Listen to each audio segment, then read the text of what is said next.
numbers here, Max. He completed 11 of 20 passes for about 83 yards. He was absolutely horrendous against that Denver defense, and we all know that. But nevertheless, it's one of those situations is that, again, it's about the marathon. It's not about the sprint. You elected to put him in the game, even though Ryan Fitzpatrick was rolling. So when you did that and you made that shift and you made that change, you made it because it was about the future. Well, guess what? This is a part of that. Why compromise that in any way? I'm not saying that it definitely will because we don't know, but why take that chance in my estimation? Let him go through it. Let him suffer. If you can throw him into the Lions den in his very first game against the Los Angeles Rams, and he only throws for 93 yards, and they win the game because Jared Goff stinks up the joint and commits 4 turnovers in the first half. Why weeks later, when obviously the game is still potentially winnable because it was close enough for you to come back from it, would you yank him? Let him go through what he went through, let him suffer the consequences, and let him try to work his way out of it, because that would only facilitate additional growth. That's how I'm looking at that, and that's why I believe it was the wrong decision. It was the right decision, and let me start by 2 things. One, does Flores get the benefit of the doubt? Because if another coach did this, maybe not to another player, maybe not, but does Flores deserve the benefit of the doubt? Brian Flores last year, this is the worst team we've ever seen. By the end of the season, they beat the Patriots in a game the Patriots had to have. Then they're having a nice little season, and they're getting better, and he benches. Fitzpatrick was playing very well and puts in Tua against the Rams and Aaron Donald. And Tua takes the shot and bounces back up, throws a touchdown strike, and just manages the game. Doesn't try and do too much. And they win. And then when he needs a shootout, he needs to win a shootout with Kyler Murray, he does that. And they just keep winning, right? So far to me, Brian Flores has earned the benefit of the doubt, right? So now, let's look specifically at this situation. Brian Flores isn't just in it for the marathon, Stephen A. The marathon isn't just the rest of the Miami franchise. Brian Flores is trying to win the Super Bowl right now. Like, this Miami team has a real defense. And if they can do a few things, they got to get a little lucky, of course. But they can win the AFC East. They're, one game behind Buffalo? They can win the AFC East. That's what this man is trying to do. So they're at Denver. The offense is flat. They're not moving the chains. They have no life. And he thought, you know what? I got to give our offense life because we need to win this game. Had they won, they'd be in the tie in first place right now. He's trying to win now. So he puts in the quarterback he thinks, and by the way, it worked. The offense comes to life. They're driving down the field. Fitzpatrick turns the ball over. It is what it is. It didn't ultimately get them the win, but you could see why he did it. It had the effect he wanted to. Right away, the offense came to life. Now, the question then becomes, is he going to ruin Tua, right? Tua? That dude's constitution, he's going to be fine. This is the dude, Stephen A., and you've brought it up.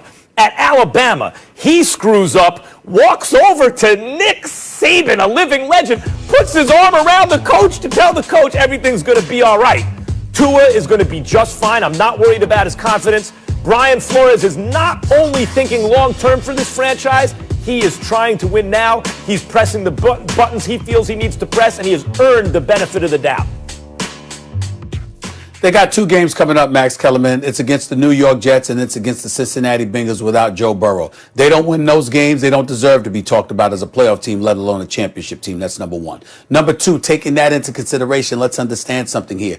If you were thinking about now, why would you make the change to Ryan Fitzpatrick, who was rolling and is a veteran in the National Football League? Now, we can lament the fact that ultimately Fitz is going to be Fitz. Ultimately, the moment is going to come where he screws up because he looks lights out one week and then another game he just wets the bed. We can say stuff like that, but the bottom line is, considering that Tua is a rookie coming off the nasty injury that he came off with at Alabama, combining that with the way Ryan Fitzpatrick was playing, combining that with what you just said about the defense, if it was really about now, you could actually have afforded to keep Ryan Fitzpatrick in the lineup for several weeks to come, if not the rest of the season, if you so wanted to. So what I'm saying to you is that if you made that move and it was about the future, then stick with it. Again, it's not an indictment against Brian Flores. I respectfully disagree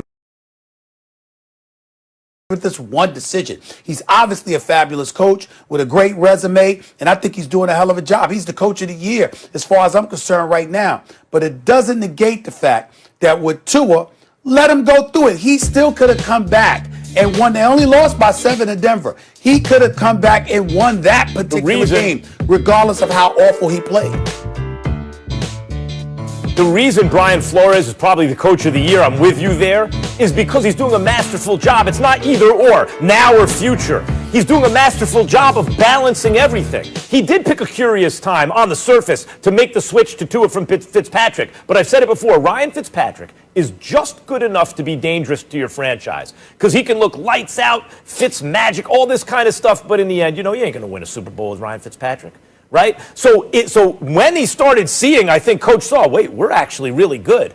We might be able to do something here. And you want to develop the young quarterback so in year 2 he can take that jump on his rookie deal so you can try and win a Super Bowl on his rookie deal. That's a great window to try to do it. But I understand, but you have to develop him in year 1 so he can take the jump in year 2. But the point is, he thought it gave them a better chance to win now and later. And it worked. Stephen A., the proof is in the pudding. They were winning. They beat the Rams. They won 1-1. And then when he felt he needed to win that Broncos game, he pushed that button. And I'm saying to you, listen to your very own point. It's not about just year 2. It's about now. So you're saying it's about now and year 2. You also use the word development, as in his development. A matter of fact, you also applauded the fact that he was put in against the Rams, because if you remember, my only reticence was about putting him in for the first time against Aaron Donald and Brockers and Leonard Floyd and those boys. I say he doesn't need that. The first thing they did was body slam to the turf. He got right back up. And Brian Flores was like, that's what we wanted. We want that adversity because that's the only way he's going to learn. Okay, well, if that's the case, then why pull him out? Leave him in there because of the very reason they're also Brian trying Flores to just win the game. Put him in there in the first place. I'm only going by what Brian Flores said. If this is what he didn't have it. The offense didn't have it. Right. No, I understand that. Pat, I'm not disagreeing. Now you get greedy. Oh my God, we could be in first place. No. Yeah. But again, that's a change in your thinking because you're talking about getting greedy. Yeah, we could be in first place. What I'm saying is, he said, listen, this guy, we got to put him through it. I'm saying that was a classic case. You could have put him through. He's shown in college and he's shown thus far in his NFL career that he could deliver in clutch situations. See what he's got.